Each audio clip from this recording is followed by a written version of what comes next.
Alô, bom dia, você está no canal Professor Belém nesta quarta-feira, dia 10 de maio de 2023. Sejam todos bem-vindos. E eu começo logo mandando um abraço para a querida Fernanda Martins Cavalheiro, que é membro deste canal. Ela me escreveu dizendo: professor, já mereço um abracito?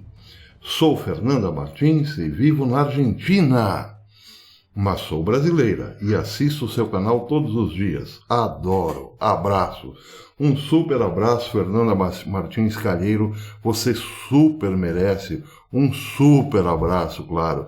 E também estendo aqui meu abraço ao Emerson, lá da Argentina, que também acompanha o canal. O Emerson também é brasileiro, mas mora lá na Argentina como a Fernanda. E por que não estender para todos os argentinos, não é mesmo? Para todos os argentinos. Até mesmo para o Maradona. O Maradona já não está mais aqui, né? Bom, enfim. Um grande abraço a los hermanos argentinos e um grande abraço Fernanda Martins Calheiro. Ontem o amigo José William Batistella, amigo deste canal, me escreveu perguntando: bom dia, professor. Para amanhã, explique-nos o que provavelmente ocorrerá se esta quebra realmente ocorrer. Ele está falando do default, possível default no governo norte-americano, que tem aí, segundo a secretária do Tesouro, Janet Yellen, até o comecinho, até lá pelo dia 8 de junho, para que o Congresso aumente o teto da dívida e o governo tenha dinheiro, que o Congresso libere um pouco mais de dinheiro para o governo não fechar as portas, literalmente. Já falo sobre isso. Quero antes introduzir rapidamente o tema principal deste vídeo hoje.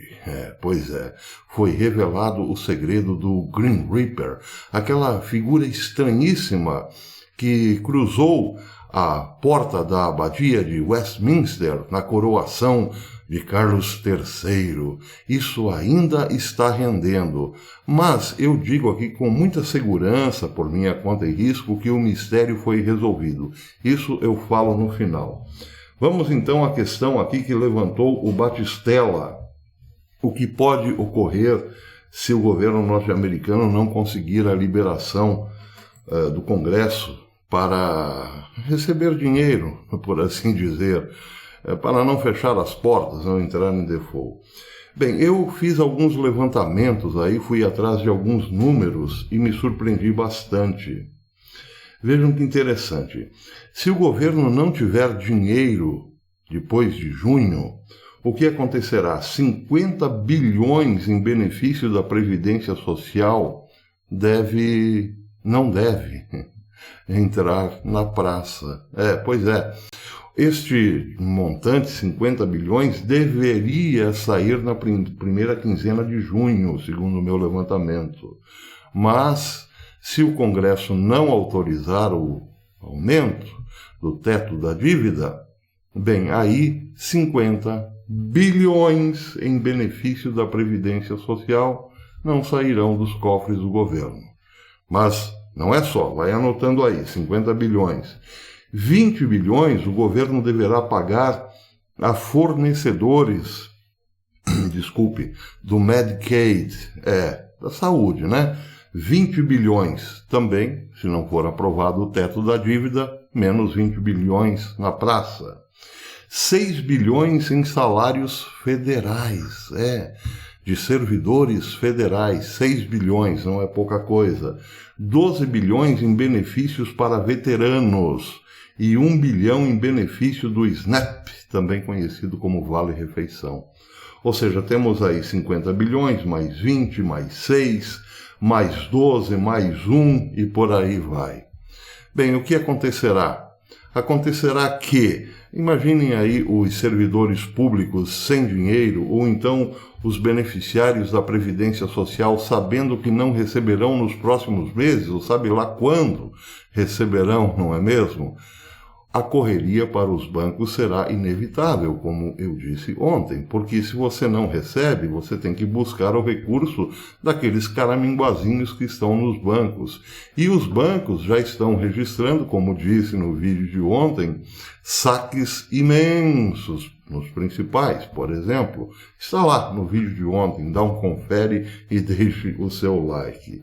Isso gerará ainda mais pânico entre os correntistas, claro, entre os bancos, o que pode acelerar o processo de, sabe, aquele joguinho de dominó, né? Um cai, mas antes de cair empurra o outro, que empurra o outro, que empurra o outro, e assim vamos. Bem, o político comentou também essa possibilidade de, né, secar a fonte. Um cenário mais provável para o que acontecerá, disse o político, no caso de inadimplência do governo, é que o Tesouro opte por atrasar todas as contas, esperando até que haja receita suficiente para cobrir todos os pagamentos em um determinado dia. Quem disse isso foi o Bipartisan Policy Center, um think tank especializado em prever datas, exatamente isso, prever datas de acontecimentos funestos.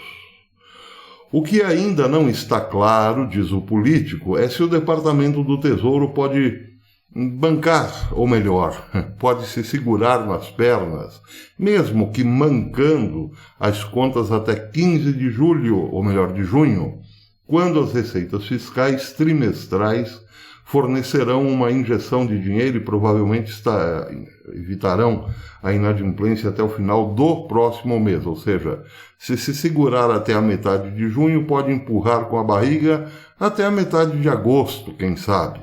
Mas é só empurrar com a barriga. Se o Tesouro conseguir adiar um calote até o final de junho, poderá obter cerca de 145 bilhões de dólares em novas medidas extraordinárias, comprando para o governo um pouco mais de poder de empréstimo no verão. As próximas semanas oferecerão mais clareza sobre se o Tesouro poderá chegar até meados de junho e dar ao Congresso e à Casa Branca uma rampa mais longa para negociar um acordo de limite de dívida. Isso quem disse foi Shai Abbas, diretor de política econômica do BPC, esse think tank que eu falei, Bipartisan Policy Center.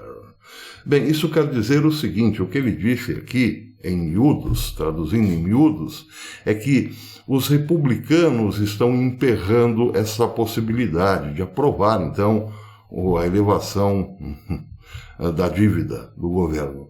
Acontece que os republicanos, parece ao que tudo indica, estão fazendo uma espécie de, como poderei dizer, chantagenzinha. Não sei se esse é o termo, mas estão dizendo para Biden o seguinte: ok, nós podemos até votar essa medida favoravelmente, desde que o governo enxugue a máquina. Pare de gastar, pare de imprimir dólares, pare com isso, pare com aquilo.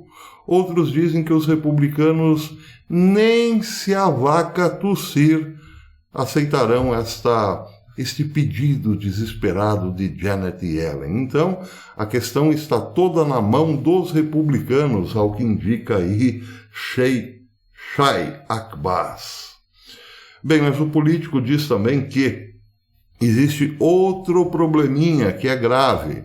Mesmo que o Congresso não aprove, o governo poderia contar, por exemplo, com uma arrecadação extra no imposto de renda. Só que, para a infelicidade do governo, os próximos meses, ou até junho, será muito ruim na arrecadação de impostos. A crise de caixa do Tesouro, diz o político, que pode paralisar a economia dos Estados Unidos nas próximas semanas, decorre em parte de uma decepcionante temporada de impostos, misturada com prazos atrasados de declaração de impostos para residentes de estados como a Califórnia, por exemplo, que fica numa área designada para desastres naturais. Então ali existe todo um cuidado em temporadas de desastre, que vai até o final do verão, para não tirar muito dinheirinho do Estado. Então, essa arrecadação que vem da Califórnia, um Estado para lá de forte, não é mesmo? Não pode ser contada com o governo. Tem mais. O político diz, finalmente, que especialistas afirmam que os mercados financeiros também começarão, ou já começaram, mas a coisa poderá piorar, a sinalizar problemas à frente em meio ao impasse da dívida, principalmente entre os rendimentos de título do Tesouro de curto prazo, e que essas rachaduras só vão começar a piorar à medida que o país se aproxima do limite. E o limite, nesse caso, aí é 8 de junho. Então, se o governo não puder pagar os aposentados e mais o funcionalismo público, repito, haverá sim um problema muito sério para os bancos. Não haverá liquidez, claro, o Fed não poderá irrigar os bancos que não têm o dinheiro do depositante, normalmente quando o depositante quer, porque os bancos estão ou aplicando ou cobrindo outros bancos, entenderam? Pois é. E aí, se houver uma correria virtual, né, para os bancos, o que pode acontecer? Bem, eu, hipoteticamente, claro, acho que pode até mesmo acontecer da rede despencar de vez, né? Muito bem, mas, além disso, há aqui outro problema. Esta seria uma grande oportunidade, por exemplo, para a China, que é declaradamente inimiga dos Estados Unidos. Porque o Washington Times lembra também que, além da dívida do Tesouro, ou melhor, além do problema que pode fechar o governo, existe também uma dívida externa que está aí beirando os 7 trilhões de doletas. A dívida total é de 31, não é mesmo? Mas a dívida externa é de 7 trilhões de doletas. Uma má notícia, claro, porque cerca desse montante, desses 7 trilhões, está concentrado muito lá na Ásia, entre Japão e China. Só o Japão tem os Estados Unidos, em relação ao Japão, tem uma dívida de 1,1 trilhão de doletas.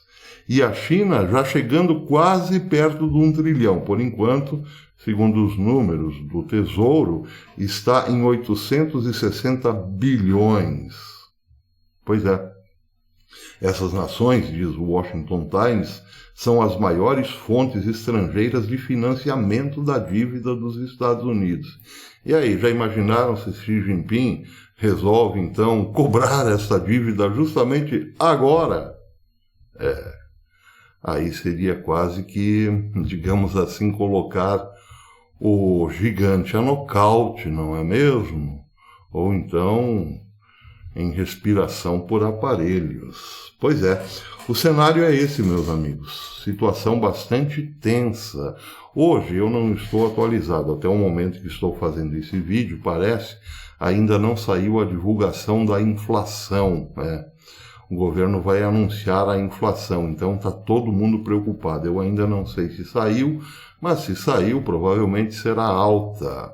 Parece, ao que tudo indica, as bolsas na Europa já começaram em queda hoje. Situação bastante tensa. Muito bem, agora vamos para a outra parte do vídeo, que diz respeito àquela estranhíssima figura que atravessou a porta da abadia de Westminster durante a coroação de Charles. O vídeo viralizou e ainda hoje se discute o que era aquilo, quem era o sujeito que atravessou a porta da abadia. Bem, aqui é preciso fazer algumas considerações. No vídeo de ontem eu dizia que os bruxos da Inglaterra estavam reunidos justamente para a consagração da coroação de Charles. E aí, de repente, coincidentemente, aparece essa figura estranhíssima do ceifador. É estranho pelo seguinte, porque na coroação de um rei, o protocolo é bastante rígido, claro. E aí seria muito estranho uma figura do nada fantasiada de ceifador atravessar a porta da abadia, justamente quando todas as câmeras estavam concentradas nela por conta do ritual, não é mesmo? Bem, isso quer dizer então que parece havia ou um planejamento prévio, alguém atravessaria vestido daquela forma, que não tem nada a ver, por exemplo, com os monges, entre aspas, da igreja anglicana, eles se vestem de outra maneira. Ninguém atravessaria ali sem a permissão do protocolo, ou então foi alguma coisa, digamos assim, um pouco inexplicável, por que não dizer até mesmo, quem sabe, um tanto quanto sobrenatural. Independentemente a isso, eu posso explicar o mistério que está por trás dessa história toda. Trata-se, na verdade, de um recado. Os sinais enviam recados. E eu me baseio numa tríade de sinais bastante funestos envolvendo o cristianismo. Lembram, por exemplo, no dia da renúncia de Bento XVI, qual foi o sinal? O sinal foi um raio, 2 na verdade, que caíram exatamente às 6 da tarde sobre a Basílica de São Pedro. Qual era o sinal daquele raio? Muita gente chegou a lembrar de uma frase de Jesus em que dizia: eu vi Satanás cair do céu como um raio. Bem, ali estava assim um sinal funesto, porque afinal um papa, um legítimo papa, renunciava. Mas outro sinal, ou 2 outros sinais no mesmo evento, também chamaram a atenção. Logo nas primeiras horas, como Papa papado de Francisco, 2 pombas foram soltas na Praça de São Pedro e uma foi atacada por um corvo negro, claro, já que é muito raro o corvo albino, e outra foi atacada por uma gaivota, ave de rapina, bastante violenta. Pois é, aquilo também era um sinal, o sinal de que a igreja enfrentaria tempos muito turbulentos. Agora, em relação à Basílica, ou melhor, em relação à coroação de Charles na Abadia de Westminster, outro sinal importante. E aí você pergunta, mas pode ter sido tudo armação? Não importa, o sinal está dado. E pode passar 1, 2, 3 séculos, este sinal estará sempre associado ao reinado de Charles III. Entenderam? Bem, se no primeiro sinal um raio dizia que é possível que o mal estivesse dando um recado de que chegava para ficar por um bom tempo, e depois as aves que simbolizam a paz eram atacadas por aves de rapina, agora esta figura do ceifador indica que mais problemas virão pela frente. E o detalhe nessa história é que esses 3 símbolos estão ligados, como disse, à religião, porque Carlos III, acreditem, é o Papa da Igreja Anglicana. Ele é o chefe da Igreja Anglicana, uma espécie de Papa.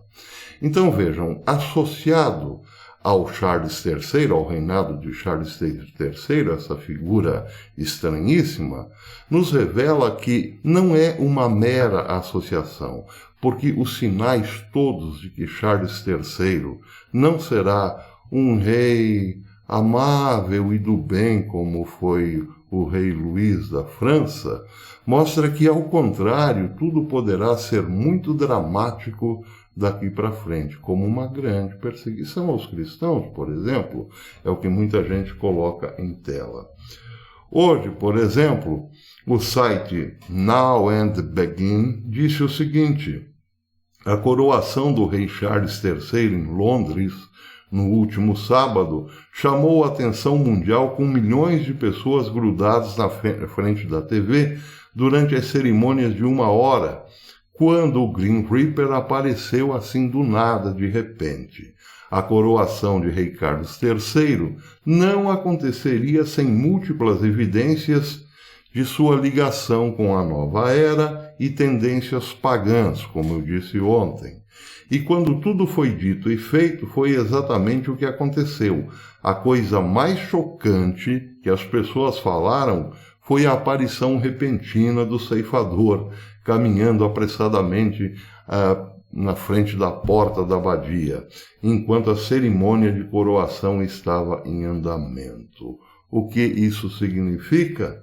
Significa que, entre outras coisas, esta figura representa aqui o próprio reinado de Carlos III, do qual esperamos grandes coisas, grandes coisas em relação ao fim dos tempos em rápida escala em que nos encontramos agora. O rei Carlos III é capaz de traçar sua ancestralidade diretamente até Vlad, o Empalador, também conhecido como Drácula, e é um fã e seguidor de muitas coisas pagãs e da nova era.